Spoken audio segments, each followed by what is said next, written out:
Oke, Assalamualaikum warahmatullahi wabarakatuh. Nama saya Muhammad Kori Sakti Triwangsa, NIM 180940309. Di sini saya akan menjelaskan tentang Cisco Modul 1 Cyber Ops Associate untuk memenuhi UAS Cyber Security. Seperti yang bisa kalian lihat di sini di layar,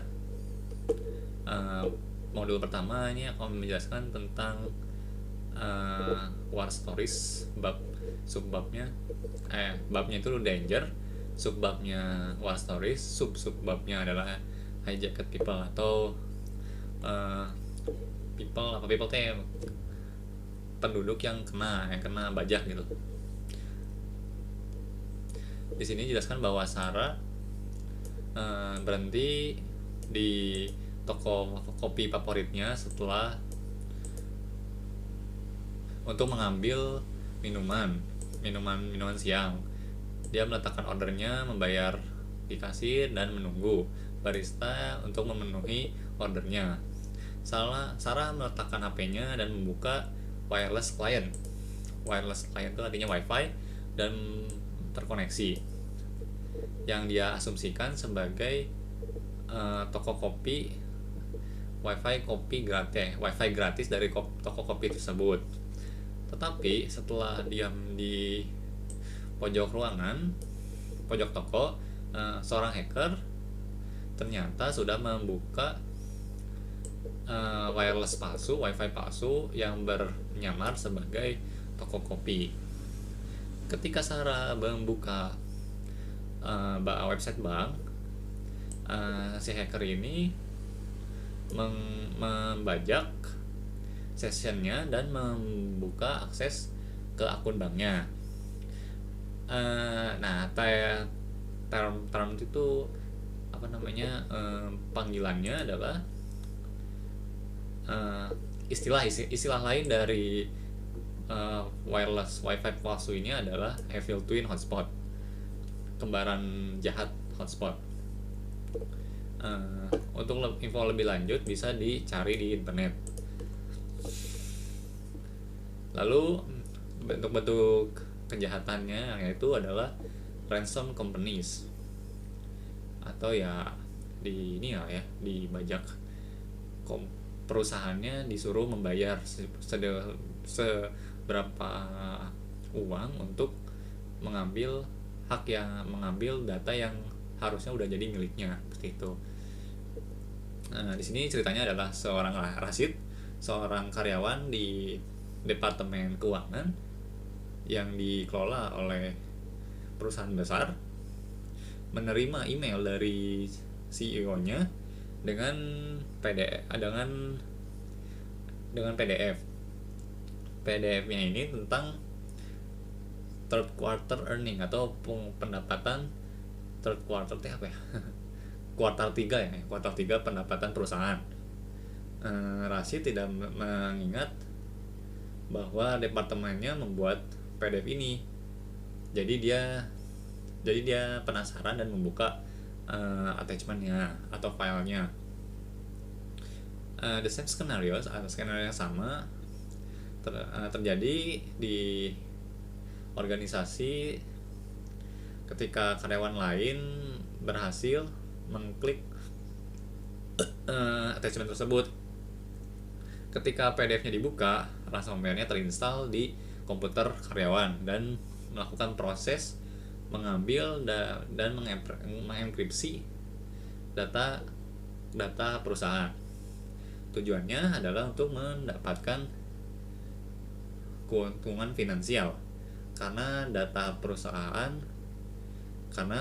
mereka menahan data perusahaan untuk perusahaan tersebut membayar agar data itu dikembalikan, seperti itu. Nah, untuk yang targetnya adalah negara, pertama, malware sekarang itu sudah sangat canggih dan mahal, yang membuat expert dari security mempercayai bahwa hanya negara atau grup negara yang bisa menginfluensi dan membuat dan mendanai untuk membuat malware itu. Malware itu bisa menarget negara lain, infrastruktur negara lain seperti sistem waternya atau power grid. Ini adalah ini adalah tujuan dari Stuxnet worm yang menginfeksi USB drive. Driver ini di-carried dengan carried by 5, dibawa oleh 5 Iranian komponen vendor Iranian ke fasilitas yang aman yang mereka support. Stuxnet didesain untuk menginfiltrasi sistem operasi Windows dan menarget Step 7 software. Step 7 ini di-develop oleh Siemens di bagian PLC-nya, Programmable Logic Controller. Stuxnet akan mencari model spesifik dari Siemens PLC yang mengontrol centrifuge gaya sentripetal di proses di fasilitas proses uranium. Pokoknya fasilitas untuk memproses uranium. Worm ini transmit menggunakan USB drive yang terinfeksi ke PLC dan akhirnya memberi kerusakan ke banyak sentripetal. Zero Days, film yang dirilis tahun 2016, adalah sebuah film dokumenter yang dikenal sebagai development atau pengembangan dan deployment perilisan dari Stuxnet yang menarget yang disebut sebagai serangan malware. Untuk lebih lanjutnya silakan nonton film Zero Days. Di sini ada video tentang anatomi dari attack. The race is on to get a fully self-driving car to market. Autonomous car company Opticon promises a Cars that drive themselves. Opticon's new cars. Joining conference now. Destroyed data and deleted the backups. We can recover most of it, but some of the research may be gone for good. According to I arrested a slap. Copy or step by step. Well, I took over the website to a bowling alley. Ryan, this Ini dijelaskan bahwa meskipun perusahaan Opticon punya sekuritas yang tinggi, hackernya bisa mencari data, bisa memasuki laptop karyawan Opticon dengan cara mengetahui di mana mereka bersenang-senang. Di hal ini mereka bersenang-senang di tempat bowling, dan kebetulan tempat bowlingnya ini adalah bowling yang jadul, yang artinya website dari bowling ini bisa diretas dengan mudah daripada harus meretas keamanan Opticon. Setelah dia berhasil memasuki salah satu karyawan, tapi Opticon langsung tahu kalau ternyata ada penyusup yang masuk. Namun ada satu lagi kelemahan dari sistem Opticon, yaitu termostatnya ternyata terkoneksi dengan seluruh jaringan yang ada di sana, dan termostatnya itu tidak terproteksi sama sekali. Jadi dia dapat semua file Opticon dengan cara seperti itu, dan filenya itu dijual dengan harga 75 Bitcoin. Kira-kira seperti itu. Untuk lab saya tidak akan bahas. Di lain video akan saya bahas. Oke.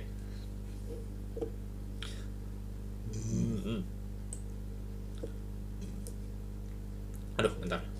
Oke. Threat actor atau adalah pelakunya, ya, bisa bilang. Amateur itu disebut script kiddies, tidak memiliki skill atau sedikit. Mereka biasanya menggunakan tools yang sudah ada atau instruksi yang sudah ditemukan di internet untuk melakukan serangan. Sebagian hanya penasaran, sedang sebagian lagi hanya mendemonstrasikan skill mereka dengan cara dengan cara melakukan harmtech. Kalau sih harmtech bahaya gitu ya. Meskipun mereka menggunakan tool yang basic, hasilnya bisa juga membahayakan. Ada juga aktivis. Ini mungkin maksudnya level dari hacker itu sendiri. Aktivis itu adalah hacker yang memprotes terhadap berbagai masalah politikal dan ide sosial. Aktivis secara publik memprotes terhadap organisasi atau pemerintah yang memposting artikel dan video yang dia aktivis ini melakukan protes terhadap organisasi atau pemerintah dengan cara memposting artikel dan video membeberkan informasi yang sensitif dan mengganggu servis web dengan cara illegitimate traffic, illegal traffic dengan cara DDoS attack seperti itu. Much of the hacking activity that consistently threaten our security is motivated. Nah, ada juga hacker yang nge-hack itu karena pengen dapat uang. Cyberkriminal ini ingin mendapatkan akses ke akun bank, personal data, dan apapun yang bisa menghasilkan mereka uang. Lalu ada yang trade secret and global politics. In the past several years, di beberapa tahun yang lalu, kita mendengar cerita tentang negara hacking, negara menghack negara lain, atau mengganggu keadaan politik internal. Negara juga tertarik menggunakan cyberspace untuk industrial spionase. Jadi negara melakukan spionase ke negara lain menggunakan hacker gini. The type of intellectual property can give a country a significant ini bisa membuat country yang melakukan tersebut memiliki keuntungan di trade itu pasar internasional ini maksudnya itu. Melindungi melawan fallout from state sponsored cyber melindungi against fallout from the state sponsored cyber espionage and cyber warfare will continue to be priority. Jadi melindungi terhadap kegagalan atau terjadinya negara spionase yang dilakukan spionase yang disponsori oleh negara dan cyber warfare adalah salah satu tugas dari cyber security profesional. Itu. Lalu bagaimanakah seberapa amankah Internet of Things? Internet of Things is all around us.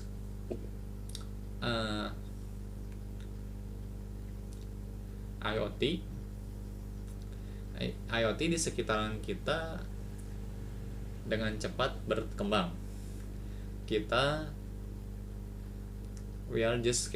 juga secara awal mendapatkan benefit dari IoT.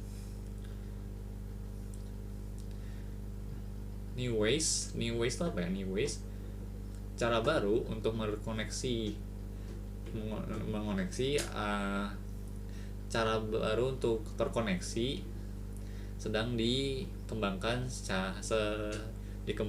setiap hari. IoT membantu individual mengconnecting untuk memudahkan untuk meningkatkan quality of life mereka. Contohnya banyak orang menggunakan connected wearable device to track their fitness activities. How many device do you currently own that connect to your home network on the internet?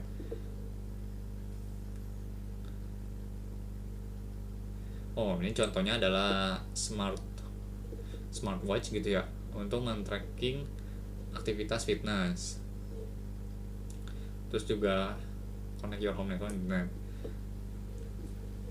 Dan berapa juga banyak IoT yang terkoneksi di jaringan rumah atau internet. Gue nggak punya sih, jadi nggak tahu. Bagaimana, seberapa secure, berapa amankah perangkat ini? Contohnya, siapa yang menulis firmware-nya? Apakah programmernya pay attention tuh memerhatikan keamanan security-nya, kelemahan security-nya? Apakah termostat di rumahmu itu aman dari serangan? Apakah DVR kamu aman? Apakah jika security vulnerabilities ditemukan, bisakah firmware di device-mu melakukan patching untuk menghanguskan kelemahan itu? Banyak device di internet tidak terupdate dengan firmware terbaru. Perangkat lama tidak lagi tidak lagi dikembangkan dan diupdate dengan patches. Dua situasi itu membuat kesempatan bagi hacker dan resiko keamanan untuk pengguna dari device tersebut. Pada tahun 2016, di DDoS menyerang domain provider bernama BIM yang menyebabkan banyak popular website down. Attack tersebut datang dari banyaknya webcam, DVR, router, dan banyak IoT device lainnya yang sudah diserang menggunakan software yang bahaya. Device ini membentuk botnet yang dikontrol oleh hacker. Botnet digunakan untuk membuat banyak DDoS attack yang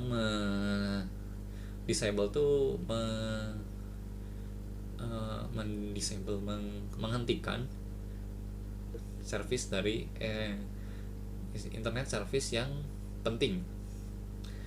Din telah memposting di blognya untuk menjelaskan attack tersebut dan reaksi mereka. Coba dicari, ada informasi lanjutnya, yaitu Din Analysis Summary of Friday October 21 Attack untuk mengetahui lebih lanjut tentang record breaking attack. For an explanation of the danger of not securing, untuk eksplanasi dari bahaya tidak mengamankan IoT device, cari TED Talk dari Avi Rubin tentang How Your Device Can Be Hacked. Dr. Rubin ini adalah seorang profesor computer science di Universitas Johns Hopkins. Di labnya ini akan saya skip saja. Threat impact dari threatnya ini ada PHI, dan PSI.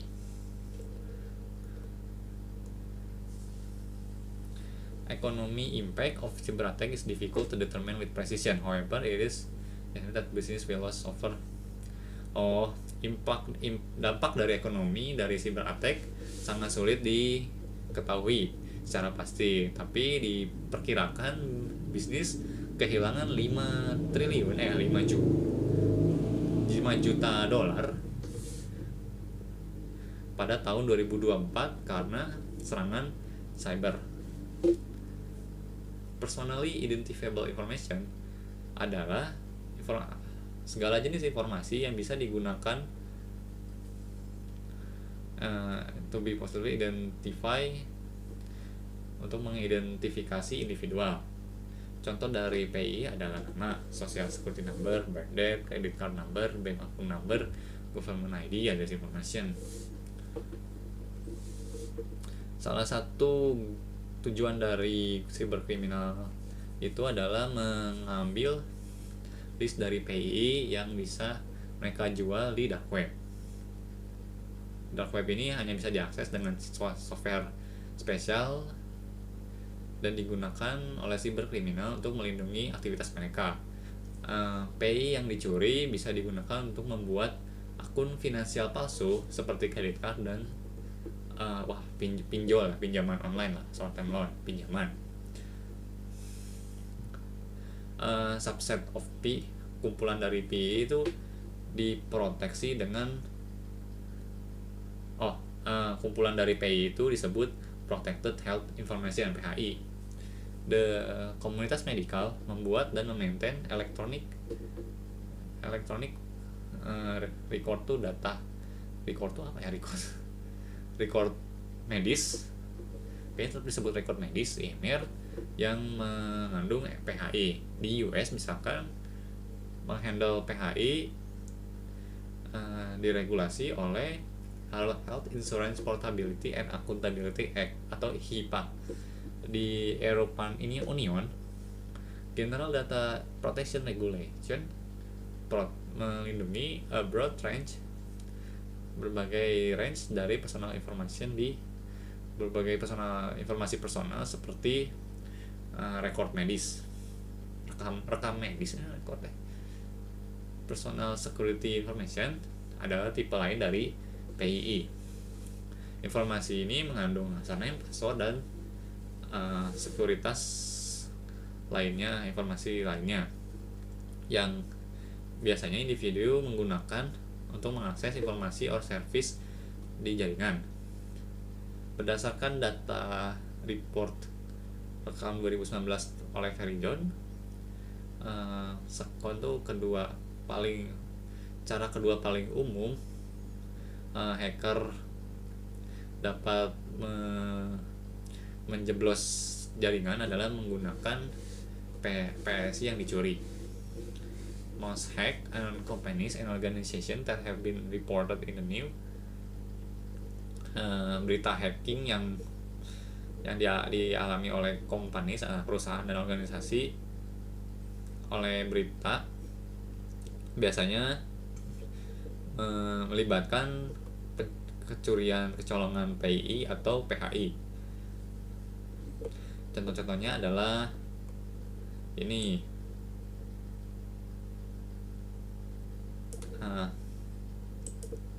Di 2019 online graphic design tool website kena, major China social media company kena, company yang membuat game yang bisa dimainkan di Facebook juga kena.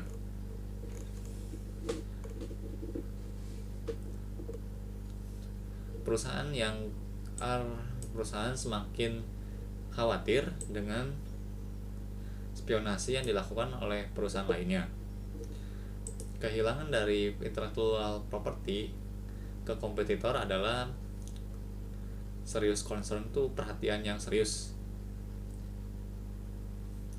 Dan perhatian serius lainnya adalah kehilangan trust yang terjadi ketika perusahaan tidak dapat memproteksi personal data customer. Kehilangan dari competitive advantage dapat berupa seperti kehilangan of trust. Trust itu kepercayaan daripada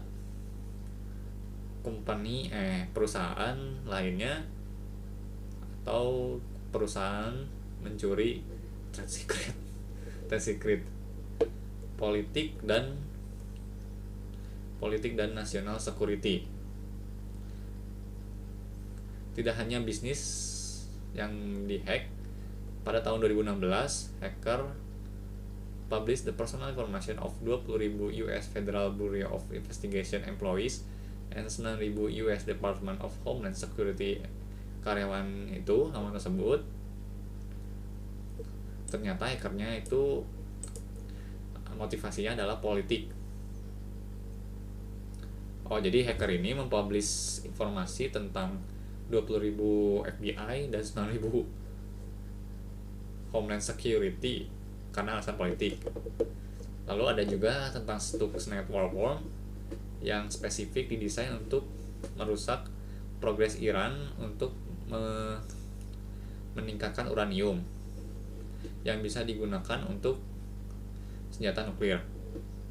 Stuxnet adalah contoh utama dari serangan jaringan yang dimotivasi oleh National Security Concern, keamanan negara.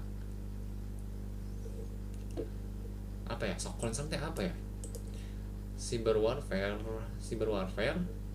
adalah masalah yang serius.